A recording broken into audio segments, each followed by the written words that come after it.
नए चैप्टर में आप सबका स्वागत है। बहुपद पोलिनोमियल चैप्टर में जो अलजेब्रा का यूनिट है, तो चलिए इसे समझते हैं। पोलिनोमियल बहुपद।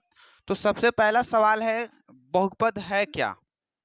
समझे, बहुपद है क्या? थोड़ी सी समझ लेते हैं। पोली का मतलब होता है मेनी।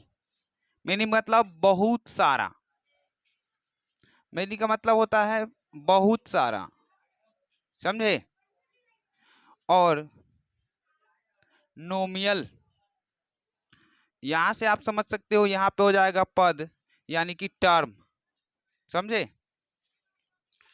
पोली का मतलब हो जाएगा आपका बहुत सारा, समझे।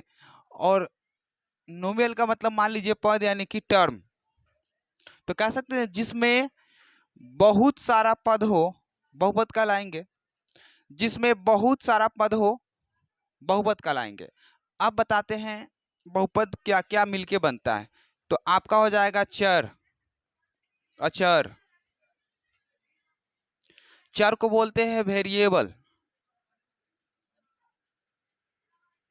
समझे। अचर का मतलब कांस्टेंट। चर, अचर, समझे। उसके बाद आता है पद यानी कि टर्म,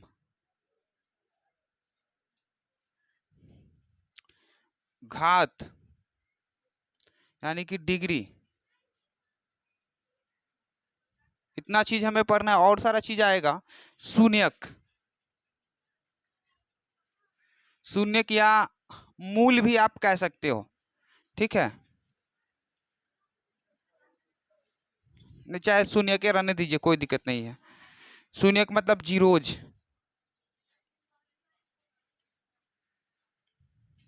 समझे। अब समझिए वेरिएबल है क्या यानी चर है क्या।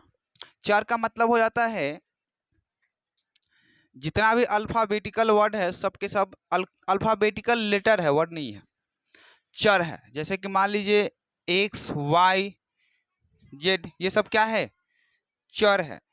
एक्स वाई जेड ज्यादातर रिपीट होता है, एक्स वाई जेड ही बहुपद में। तो एबीसीडी वाला जितना भी होगा ना लेटर, अक्षर, सबके सब वेरिएबल यानी कि चर होगा।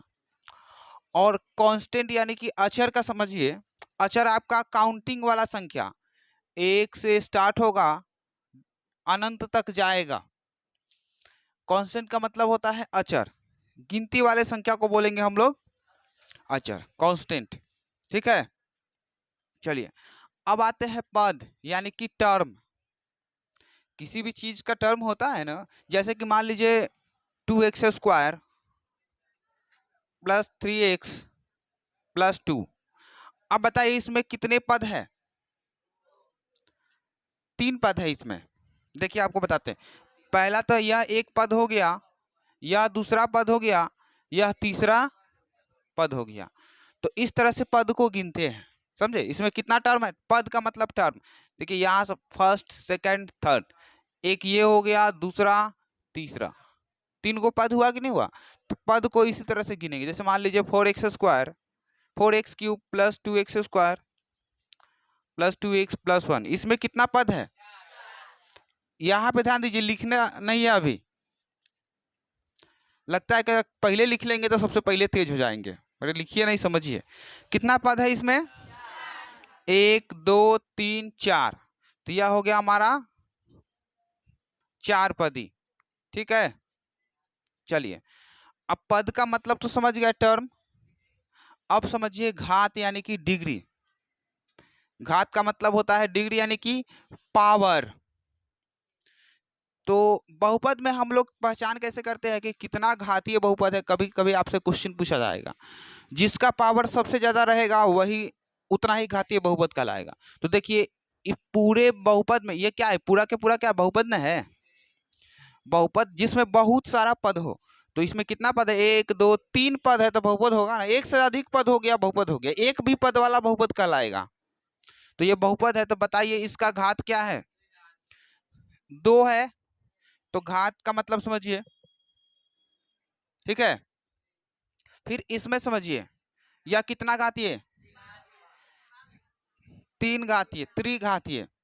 देखिए 3 और 2 जोड़ना इस तरह से नहीं है, जो सबसे ज्यादा पावर रहेगा ना, अरे 1 घंटे दो ना, 1 घंटा समझो, उसके बाद अपने आप बनेगा, खाली हल्ला मत करो, आराम से देखो, जरूर समझ में आएगा। तीन घातीय बहुपद है यह, क्या कि सबसे ज्यादा पावर जो रहेगा वही ना घात होगा। ये दो को भूल जाना है, जो ज्यादा पावर रहेगा उतना घातीय बहुपद कहलाएगा। सबसे ज्यादा पावर 3 है तो त्रिघातीय बहुपद, समझे। और पद के अनुसार से आपको चुनने के लिए कहेगा था, गिन लेंगे 1 2 3 4, 4 को पद हो गया। बात क्लियर। अब यह कितना घातीय है, आप देखिए इसका x⁴ - 1 कितना घातीय है, कितना घातीय, चतुर्थ घातीय यानी कि 4 घातीय, ठीक है। और चतुर्थ घातीय का मतलब हो गया, अब इसमें पद कितना, 1 और 2, 2 पद हो गया। चलिए अब आता है आपका शून्यक, जैसे 2x² + 4x + 2 शून्यक। तो शून्य कहते किसको, गुणनखंड सबको आता है। तो जब आंसर निकाल, जब इसका क्या देखो, यहाँ पे पहले वाले से लास्ट वाले को गुना करते हैं तो 2 दूना 4x², इसका क्या किया 2x² + 2x + 2x + 2, 2x common ले लीजिए, x + 1, ये ना होगा, फिर प्लस 2x कॉमन ले लो, 2 कॉमन ले लीजिए इसमें, x + 1 क्या, तो 2x + 2, अब सही है ना। और दोनों में से कोई एक ले लो, x + 1, ठीक है। अब 2x + 2 = 0, नीचे दिखता है क्या, x + 1 = 1, तो x बराबर -2 इधर आएगा बटा में 2, x बराबर 1 है, 1 = 0, तो ये -1 आ गया, ये आंसर हो गया। अब 2 से 2 कट जाएगा, ये भी तो माइनस में ही आएगा ना, तो दोनों कंडीशन में -1 ही आंसर हुआ। क्या गलत नहीं ना है गुणनखंड, देख लीजिए, कॉमन लेके भी बना सकते थे, ठीक है। तो x का जो मान निकला है ना, यही क्या कहलाएगा, शून्यक कहलाएगा, समझे। सभी चीज क्लियर होते जा रहा है, x का जो मान निकलेगा वही शून्यक कहलाएगा, समझे। पहला चीज आपको वेरिएबल समझ गए, यानी कि चर समझ गए। ABCD वाला अंक जितना भी रहेगा वह चर होगा। जैसे इसमें आपको चर चुनना है, x³ चर है, x² चर है, 2x चर है, एक क्या है, अचर है। इसमें चुनिए, x² चर है, x चर है, 2 क्या है, अचर है। अब इसमें ये चर है, -1 क्या है, अचर है, लेकिन यह पूरा क्या है, बहुपद। अरे पद तो एगो एगो ना होता है, पूरा हो गया आपका बहुपद, ठीक है। चलिए अचर समझ गए, पद समझ गए कि गिनती करेंगे एगो एगो, घात समझ गया, जो सबसे ज्यादा पावर रहेगा वही घात होगा, शून्यक समझ गए, आंसर जो निकलता है ना वही शून्यक कहलाता है। चलिए अब एक चीज और समझिए, कितना घातीय बहुपद है यह, द्विघातीय। अरे भाई दो, अकिल उकिल थोड़ा सा रखिए, दिमाग यहाँ पे क्लास में रखिए। कहते ना कि जितना पावर, जो सबसे ज्यादा पावर रहेगा ना उतना घातीय बहुपद। सबसे ज्यादा पावर 2 है तो द्विघातीय, या कितना घातीय है, चतुर्थ घातीय, चौका छक्का नहीं मारना, चतुर्थ घातीय, यह त्रिघातीय, द्विघातीय। तो एक चीज और समझिए, जितना घातीय बहुपद रहेगा ना उतना आंसर होगा। द्विघातीय बहुपद है तो आंसर कितना, 2 आंसर होगा। चतुर्थ घातीय बहुपद रहेगा तो इसका आंसर क्या होगा, यानी इसका शून्य कितना, 4 गो, आंसर का मतलब शून्य के ना हुआ। आपसे क्वेश्चन पूछा जाएगा द्विघातीय बहुपद में शून्यकों की संख्या कितनी होती है, तो 2। त्रिघातीय बहुपद में शून्यकों की संख्या 3, चतुर्थ घातीय में शून्यकों की संख्या 4। क्लियर है। द्विघातीय बहुपद है, इसका शून्यक 2 गो निकला है कि नहीं, तो 2 गो तो होबे किया। फिर त्रिघातीय है, इसका तोड़ोगे तो 3 गो आंसर निकलेगा, शून्यक निकलेगा 3 गो, इसका 4 गो शून्यक निकलेगा, समझे। 9वीं क्लास में तो पढ़ भी किए हैं आप। तो ये है आपका फंडा। अब समझते हैं बहुपद पहचानने का रूल नियम, कि बहुपद को हम लोग किस तरह से पहचान सकते हैं। ऑब्जेक्टिव में आपको दे देगा, कहेगा कि निम्नलिखित में कौन बहुपद है, बताइए कि निम्नलिखित में कौन बहुपद है। 1 नंबर में पूछा जाता है तो कन्फ्यूजन उसमें भी होगा। अब इतना नोट करना है तो करिए, फिर आगे बढ़ाते हैं।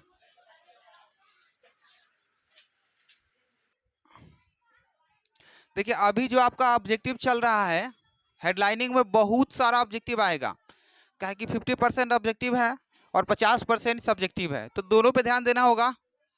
अब आपका यहाँ पे पहचानने वाला आएगा, देखिए क्वेश्चन आएगा निम्नलिखित में कौन बहुपद है।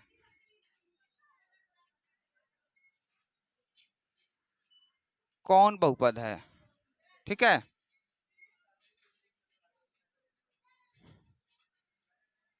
इस तरह से करके आपका छोड़ दिया। देखिए क्वेश्चन अब क्या क्या आएगा से आपको दिखाते हैं। X square root x plus 1, पहला एक्स का पावर 1/2 प्लस एक्स प्लस 1, तीसरा एक्स का power -1 plus 1, √2 x square plus x plus 1, चौथा और कुछ रख दे क्या, 4 हो गया, अभी 5 होगा तो और कुछ रख दे एग्जाम्पल। चलिए एग्जाम्पल देखते हैं स्टार्टिंग में ही। चलिए एक और एग्जाम्पल रख लीजिए, एक्स स्क्वायर एक्स प्लस 1, ठीक है। बढ़े, अब आपको इसमें चुनने के लिए देगा कि निम्नलिखित में कौन बहुपद है। तो पहले एक चीज समझ लीजिए, पहला कंडीशन पावर क्या होनी चाहिए, घात जो होगा, घात होना चाहिए पूर्ण संख्या, घात होनी चाहिए और पूर्ण संख्या 0 1 2 इस तरह से स्टार्ट, 0 से स्टार्ट होता है, ठीक है। रूट में नहीं होनी चाहिए, रूट में नहीं होनी चाहिए, कौन नहीं होनी चाहिए, चर वाला टर्म, चर वाला बात, ठीक है। और पावर माइनस में नहीं होना चाहिए, पहला दूसरा तीसरा, पावर माइनस में निगेटिव नहीं होनी चाहिए,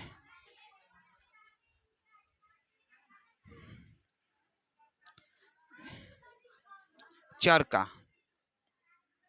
देखिए ये चीज, तीनों चीज है ना, तीनों चीज से बचना है।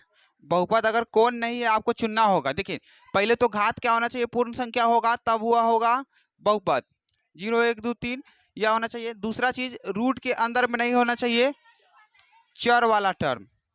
तीसरा चीज पावर क्या निगेटिव नहीं होने चाहिए, चर वाले का अजर से कोई मतलब नहीं है।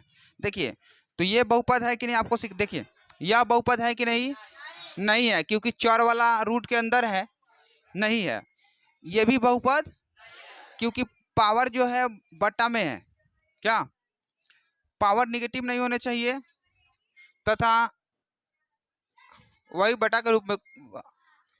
एक चीज और जान लीजिए, बटा वाला जो होगा ना, एक्स का पावर 1/2 यानी हाफ है कि नहीं है, तो पावर भी बटा में नहीं होनी चाहिए, ये भी बहुपद नहीं है। और इसमें क्या ये भी पावर माइनस में है कि नहीं एक्स का, तो ये भी नहीं होगा। ये बहुपद है कि नहीं है, कैसे कह सकते हो कि नहीं है, रूट वाला तुम्हारा एक्स वाला टर्म नहीं ना है, अचर है, यह अचर वाला ना है। देखिए तो ध्यान में रखिए, क्या कहें हम आपको कि रूट में नहीं होना चाहिए चर वाला पद। अरे अचर वाला पद से थोड़ी कोई मतलब है, वो पावर माइनस में रहेगा, रूट में रहेगा तो ये बहुपद हो जाएगा। तो एक्स स्क्वायर बाहर है, एक्स बाहर है, +1, ठीक है, बहुपद है, केवल चर वाला टर्म से मतलब रहेगा, और ये भी बहुपद है, कोई दिक्कत नहीं है। तो ऑब्जेक्टिव आप आसानी से बना सकते हैं। आप चलिए बना सकते हो ना, पूछा जाता है ऑब्जेक्टिव आपको 4-5 क्वेश्चन तो होगा ही होगा। चलिए अब समझते हैं बहुपदों का वर्गीकरण। अब बहुपद का वर्गीकरण किस तरह से करते हैं सो देखते हैं। चलिए अब अगला टॉपिक है, ये जो बहुत ज्यादा ऑब्जेक्टिव में पूछा जाता है लड़की लोग, है। चलिए बहुपद का वर्गीकरण घात के आधार पे करते हैं। घात के आधार पे करेंगे, अगर पद के आधार पे करेंगे ना उसमें कुछ है नहीं, डायरेक्ट अपने आप का हो जाएगा। एक पदी, द्विपदी, त्रिपदी, 4 गो टर्म रहेगा 4 पदी, 5 गो रहेगा तो 5 गो टर्म वाला हो गया, 6 रहेगा 6, 7 रहेगा 7, इसी तरह से बढ़ते जाएगा पद के अनुसार। और घात के अनुसार समझिए, अगला पहला आता है रैखिक, रैखिक बहुपद। रैखिक बहुपद कहलाता है एक घातीय, ठीक है, एक घातीय बहुपद। दूसरा है द्विघातीय,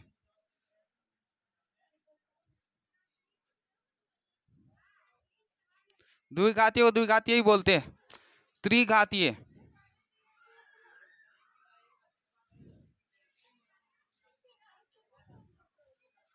चतुर्थ घातीय,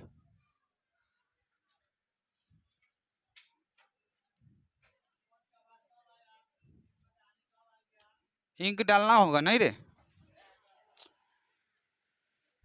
चलिए इतना चीज हो गया, लिखना बंद करो।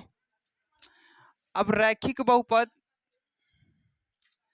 यानी कि देखिए सुनिए, रैखिक बहुपद को एक घातीय बहुपद कह सकते हैं, द्विघातीय बहुपद तो द्विघातीय होबे करेगा, त्रिघातीय का त्रिघातीय, चतुर्घातीय का चतुर्घातीय। देखिए रैखिक बहुपद मतलब जिसका एक घात होगा रैखिक बहुपद कहलाएगा, द्विघातीय का जिसका 2 घात होगा, त्रिघातीय का जिसका 3 घात होगा, चतुर्घातीय का जिसका 4 घात होगा। पढ़ेंगे चारे तक।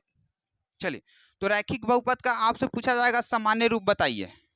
क्या पूछा जाएगा? सामान्य रूप, ठीक है। सामान्य रूप यानी स्टैंडर्ड फॉर्म तो होता है ए एक्स प्लस बी, जहां ए बराबर नॉट 0। ये क्या है? रैखिक बहुपद का सामान्य रूप। रैखिक बहुपद का सामान्य रूप ए एक्स प्लस बी। जैसे इसका एक एग्जाम्पल दे देते हैं, जैसे 3x + 1, ये क्या है आपका? एक घातीय बहुपद। पावर 1 रहेगा ना, पावर 1 रहेगा पावर, तो एक घातीय बहुपद कहलाएगा। चलिए, द्विघातीय जिसका पावर क्या होना चाहिए? 2 होना चाहिए। तो यहाँ पे ए एक्स स्क्वायर, पहला पावर कितना? 2 प्लस बी एक्स प्लस सी, ए बराबर नॉट 0। पहला तो 0 होना ही नहीं चाहिए, नहीं तो सारा कहानी खत्म हो जाएगा। चलिए, द्विघातीय हो गया। चलिए, अब आएगा द्विघातीय का मतलब एग्जाम्पल एक दे देते हैं, जैसे 2x² + 3x + 3 मान लो ना। किसका एग्जाम्पल? द्विघातीय का। पहला पावर 2 द्विघात, देखिए अपने आप निकाल सकते हो। देखो इसका पावर 1 है, उसके बाद पावर कुछ नहीं, देखो 2 पावर है तो 1, उसके बाद 0। चलिए, त्रिघातीय बहुपद तो ax³ + bx² + cx + d, a बराबर नॉट 0। त्रिघातीय हो गया। इसका एक और एग्जांपल देख लीजिए, जैसे 5x³ + 3x² + 2x + 1 हुआ। चलिए, अब चतुर्थ घातीय का x का power 4 + bx³ + cx² + dx + e, a = not 0।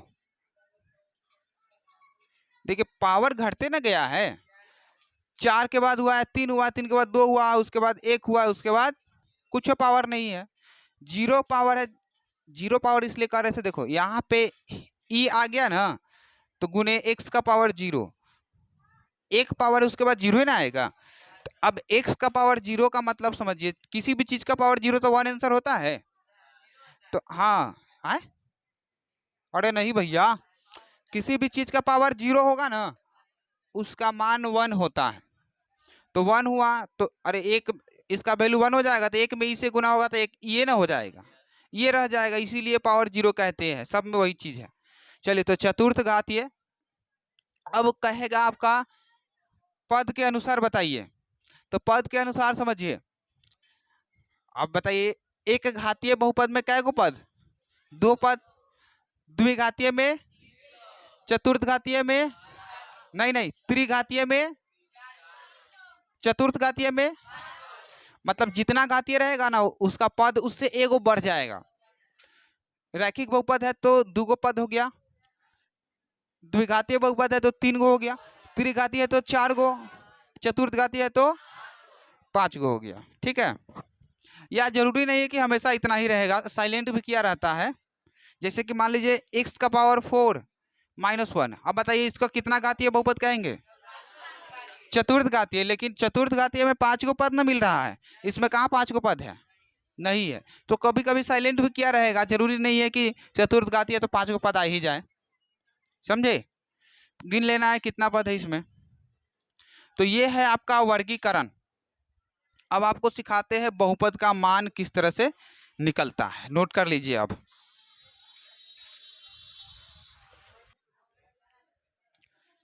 चलिए अब देखते हैं। देखिए बहुत पुराना कहावत है, बच्चा क्लास में जो पढ़ते हैं ना उसका नाम था गुणनखंड, और जब सीनियर क्लास में चल जाएंगे तो कुछ और ही नाम हो जाएगा उसका। जैसे कहेगा कभी शून्यक निकालिए तो कहेगा वाह शून्यक निकालना है, गुणनखंड कहाँ है या, लेकिन है गुणनखंडे है। जैसे ध्यान दीजिए यहाँ पे क्या करना है, आपका शून्यक निकालना है। समझे? शून्यक निकालना है, शून्यक ज्ञात करना है। यानी जैसे मान लीजिए x² -3 क्वेश्चन है ये आपका। एक और क्वेश्चन, जैसे कि मान लीजिए 2x² -8x +6, इन दोनों का क्या करना है? शून्यक निकालना है। समझे? जब इन दोनों का शून्यक निकालना है तो आपको गुणनखंड आना चाहिए। तो सबसे पहले क्या करिए, इसका तो 2-3 तरीका से निकाल सकते हैं।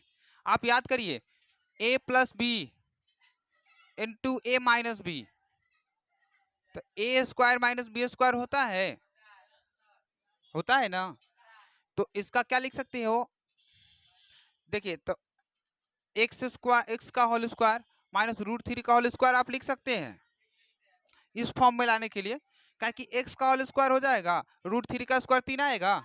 अब इसको 2 बार लिखिए, प्लस में एक और माइनस में, x + √3 और x - √3। ठीक है, अब x + √3 बराबर 0, x - √3 बराबर 0। तो x का वैल्यू क्या निकला? -√3, और x का वैल्यू निकल गया +3। तो देखिए आपको बताए थे कि द्विघातीय बहुपद होगा ना तो 2 शून्यक निकलेगा, द्विघातीय बहुपद है तो 2 गो शून्यक निकला, कंडीशन सेटिस्फाइड। अब इसको देखिए, इसका 2-3 तरीका से हुआ। देखिए एक तरीका और, जैसे x² सेकंड मेथड। चलिए तो x² -3, आप क्या करिए x² -3 = 0 लगा देंगे। अब स्क्वायर, अब क्या कर 3 उधर भेजेंगे, जब स्क्वायर हटेगा तो अगले वाले पे रूट चढ़ता है, वही प्लस का माइनस का रूट। तो x बराबर +-√3 आ गया कि नहीं आ गया? इस तरह से भी आप बना सकते हो। देखो प्लस एक माइनस सही है। अब इसको देखिए, ये तो आपका गुणनखंड है, इसी को ना शून्यक कहते हैं। कहेगा कि शून्यक निकालिए तो गुणनखंड तोड़ दीजिए, शून्यक निकल जाएगा। तो ध्यान दीजिए, इसमें से पहले आप क्या करिए, कॉमन लीजिए। x² माइनस तो कितना हो जाए 4x + 3 = 0 ले लेते हैं, तब नहीं 0 खत्म हो जाए, 2 खत्म हो जाएगा। x² -4x + 3 = 0। अब क्या करेंगे, पहला वाले से लास्ट वाले को गुना करिए, गुणनखंड यही ना होता है। पहले वाले से लास्ट वाले को गुना करके कहीं पे लिख लीजिए, कितना आएगा 3x², 3x² आया ना। फंडा तो यही ना, हमेशा बनाना गुणनखंड यही कि पहले वाले से लास्ट वाले को गुना करके कहीं पे लिख लेंगे, और x² + 3x, अरे +3x है भाई, +3 है, x नहीं। अब 4 को ऐसा 2 पार्ट में बांटिए कि जोड़ने पर भी इतना आ जाए, गुना करने पर इतना आ ही जाए। तो क्या करिए, -3x और -x, 3 और 1 4x आ जाएगा, और 3 में 1 से गुना करिए 3x आ जाए, 3x² आ जाएगा, माइनस और माइनस दोनों प्लस हो जाएगा। दोनों कंडीशन आ गया, इसमें से कॉमन लीजिए।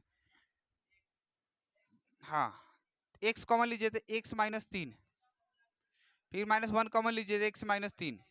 ठीक है, दोनों बराबर, देखिए दोनों बराबर आना चाहिए तब आपका गुणनखंड सही होगा। तो x - 1, x - 1 इक्वल 0। फिर इन दोनों में से कोई एक ले लीजिए, x माइनस 3 इक्वल 0। तो x का वैल्यू 1 और x का वैल्यू 3। ये हो गया हमारा आंसर। ठीक है, तो इस तरह से आप शून्य निकाल सकते हो ना। चलिए, तो आज का क्लास यहीं तक खत्म करते हैं, फिर कल मिलेंगे आपसे इसी क्लास को आगे लेके। चलिए, नोट करिए फटाफट से।